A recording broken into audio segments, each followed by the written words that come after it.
Man flicked it over. I don't need correct me, bruv. I think he flicked it over with his left foot and scored it with a right foot, bruv. Hella flicks, blood. Steven Spielberg business.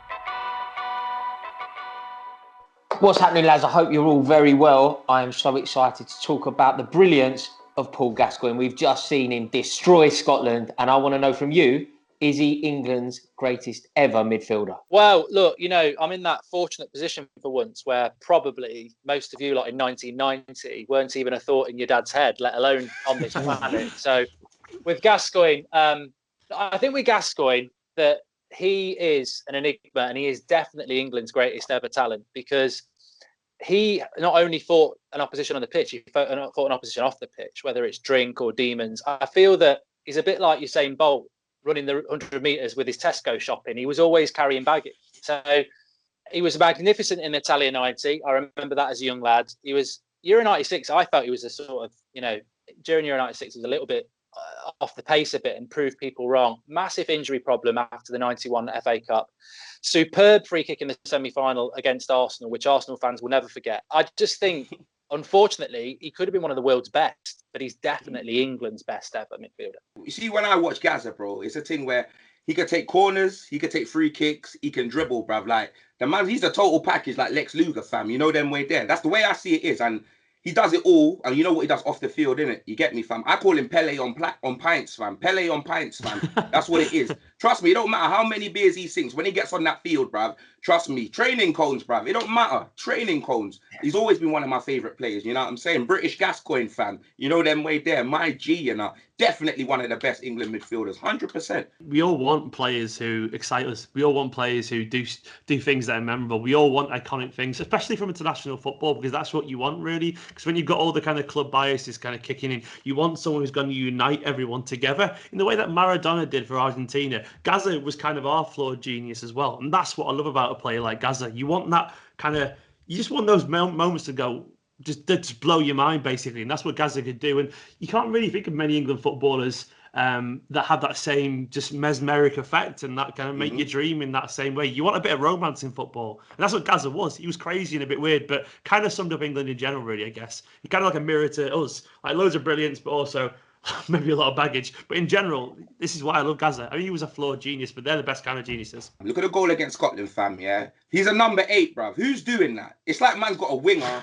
and a centre midfielder in one, fam. Man flicked it over. I don't need... Correct me, bruv. I think he flicked it over with his left foot and scored it with a right foot, bruv. Hella flicks, blood. Steven Spielberg business. You know them way there. That's what he was on, isn't it? Yeah, do you know what? Do you know what I'm going to be doing? Do you know what I'm going to be doing for the next couple of weeks? I'm going to be getting my 1-year-old to be Colin Hendry. And I'm going to be getting my wife to be Andy Gorham, and I am going to be in the front room trying to flick it over my 1-year-old's head and ping it past my adorable wife.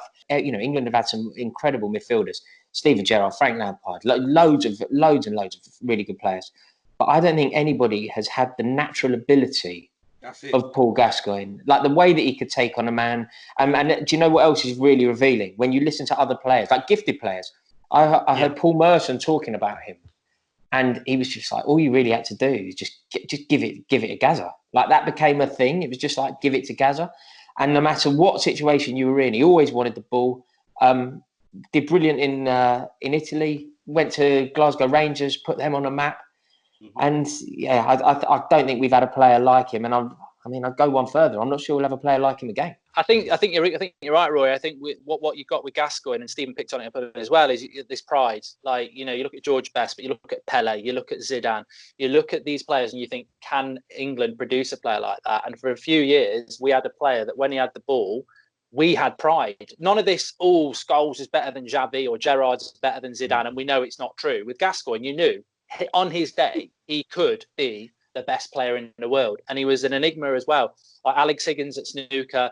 He was, you know, I remember TGI Friday with Chris Evans before the 98 World Cup, and they were like, we're locking Gazza up for 6 weeks so he doesn't go down the ball. I mean, you can imagine a modern footballer like that. So he came back from Gazza 90 with his Gazza rip tracksuits. He was just a lad. You knew he was just like us off the park. That's the thing. You could relate to him, couldn't you? He was so relatable. Like you know, certain football players now, we're so detached from them, aren't we? Like they're superstars when they're 16 years old. You know, they're millionaires by the time they're 18.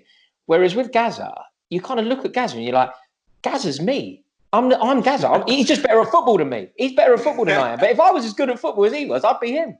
Managers who are around now, then any manager now could get the best out of him. I've got a really weird feeling that Klopp would be really good with him. I'm coming from a City fan as well, but I feel like something about the emotion of the way he played. That kind of like, I think Klopp would be the kind of person who would encourage kind of Gazza's weird side. Like he'd be fine with it, just to be passionate and be emotional, expressive on the pitch as long as he kind of just, worked and tracked a little bit. I know he wasn't really a particularly hard worker, but he did care about football. He really cared about football. He cared about being loved. So maybe someone like Klopp could have kind of got those best traits out of him, because Klopp does, he appreciates and less so Guardiola. Admittedly, Guardiola wouldn't really appreciate his lack of kind of structure, but I think Klopp would have appreciated his well, I guess he's just flamboyance, I think, really. Yeah. I think you would have made the allowances as well that you would have to do for Gazza. Gazza had everything that you want from a midfielder as a fan. Whereas now there are midfielders who play the game and they can be very good at what they do, but they don't necessarily have that inspiring characteristic. Like at Chelsea, we've got Jorginho. People rate him really highly. He's not one of my favourites, but it's quite a bland style of football. It's lots and lots of 5-6 yard passes. Very rarely going to score a goal. He'll knock a penalty in 2 or 3 a season. But he's not. You're not on your feet when he gets the ball. That's English midfielders. Them way there. The Harry Winks, Eric Dyer, bruv. Look at us, bruv. We got Lo Celso. He's a centre midfielder. Yeah, the man can play DM. Yeah, and he's just got feet, blood. He's got tech, blood. The man's midfield Messi going forward. So I reckon it's just the model English centre midfield. Actually, let me not say that. Actually, yeah, maybe, because Jack Grealish, where does he play? Is he attacking midfielder or centre midfielder? Attacking mid. I think the closest player to Gazza, as somebody who saw Gazza quite regularly, is Pogba. But Pogba's suppressed. Pogba is one of the only midfielders in the world who can run past somebody in midfield. He just never does it because it's not a thing. In the modern game, it's not a thing to risk taking on a player in the middle of the park. And that's what Gazza would do. He'd pick it up in the halfway line. He'd go past 3 players. And once you pass that first midfielder, the defence have got They're a lead. terrified, aren't they? Yeah. And Pogba can do it. Pogba can do it, but he never does it. But he actually can do it. And I think, as we've all just said there, modern football has changed that it's tactical. Don't do that. Play the pass, keep the shape. But a midfielder like Gazza in a modern game, I still think there's a place for it. And maybe it'll come round again. But at the moment, you've got people like Pogba, there's others as well. Even Zidane used to do it. Who's doing that now? Who's picking the ball up and running at people from the midfield? Look at Liverpool's midfield. They're about to win the league. Where's the flair in their midfield 3? They're all, and that's what everyone's going to look at. Look at Liverpool. They've won the league. Look at their midfield. It's the blueprint, isn't it? Yeah. You name a Premier League 11. Their midfield. I mean, Jordan Henderson. That's just a sympathy vote. He is no way player of the year. like there is no midfielder. Man City's midfield's better. I'd argue Chelsea's midfield's better. I'm not going to say United or Spurs. That's unrealistic. But Liverpool's midfield is very, very good. But where's the flair? Where's the goals? It does a job. And are we not heading down that route a little bit at the moment? Yeah, I think we are. I think you're bang on. I don't think that players like Gascoigne are allowed to flourish anymore. And that's why we're not seeing them, because we're expecting our midfielders to be all-rounders. And the game has changed. There's so much at stake.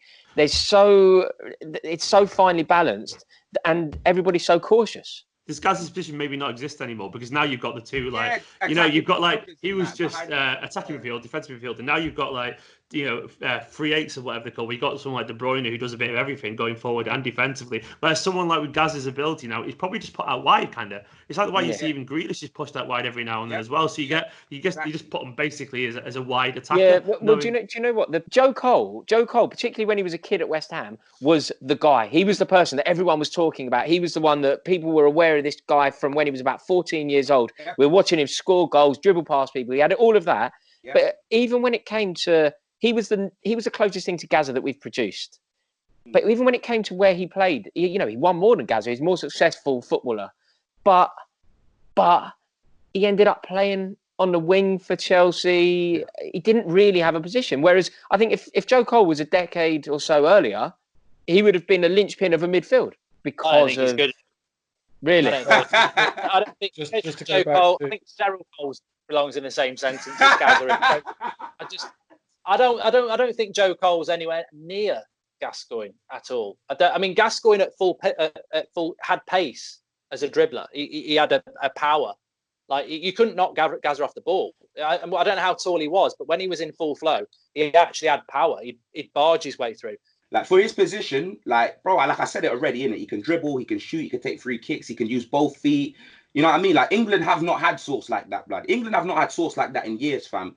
Come on, bruv. Like, Steven Gerrard, good player. Lampard, good player. Paul Scholes, fam. You know what I'm saying, bruv? But all these, man, like, they're like centre mids. They're one-track minded, innit? Gazza, he could pick up the ball from one box, bring it to the next box. He's a number 8 that will be like on the goal line, and you won't even ask him what he's doing there. You know what I'm saying? Because you know he's a man that can change the game. Like, for me, he's the sauciest England midfielder of all time, like 100%, fam. Do you know what I mean? Scholes, Gerrard, Lampard, it's always a debate. And for me, Gascoigne, he tops all three. We're talking about a player here that's lit up a World Cup in 1990. He was quite literally the best talent in that World Cup. And I think we've had Gary Lineker winning Golden Boots. We've had an Alan Shearer scoring goals. We've had Rio, we've had Sol Campbell do great in 2002, but midfields are where games are won and lost. And the most proudest achievement of an English player over the last 30 years is Gascoigne in Italia 90. The world watched and he took hold of that midfield. And I think to do that as a midfielder is something we should be really proud of.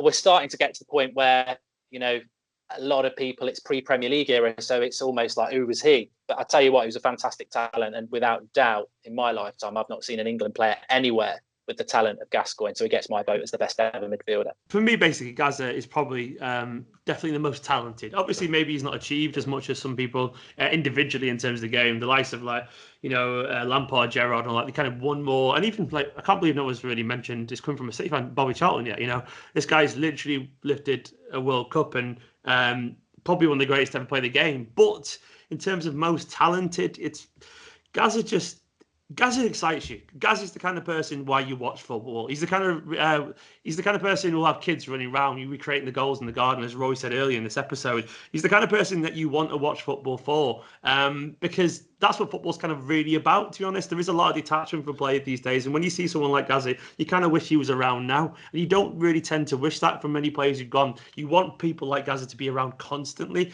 and as great as some of the other players were, they didn't really excite you, they didn't give you the headlines, they didn't give you the entertainment. It's just, to me, Gazza was special. It was genuinely special, and people like him don't really come around very often. Paul Gascoigne is undoubtedly Britain's greatest ever player. He's our best midfielder, but I would go a bit further and say he's our greatest ever player. Nobody has had the natural talent of Paul Gascoigne, and I think for that mercurial player that you need in the team, if you're in a stadium, if Paul Gascoigne gets the ball, everyone's on their feet. I love him. I wish him well, and I wish that he was around now. I think the biggest testament you can give him is when you look at the fans of the clubs that he played for, they all still love him. So yeah, I love Paul Gascoigne, and I don't think England will have, I don't think we've produced anyone, and I don't think that we will ever produce anyone comparable to Paul Gascoigne. Well, there we have it. These really are strange times indeed. We are all unanimously in agreement that Paul Gascoigne is England's greatest midfielder. Do you agree with us? Will you do us a favour? Comment below. Let us know your thoughts. We'll all be having a look. And if you haven't subscribed, please do it right now.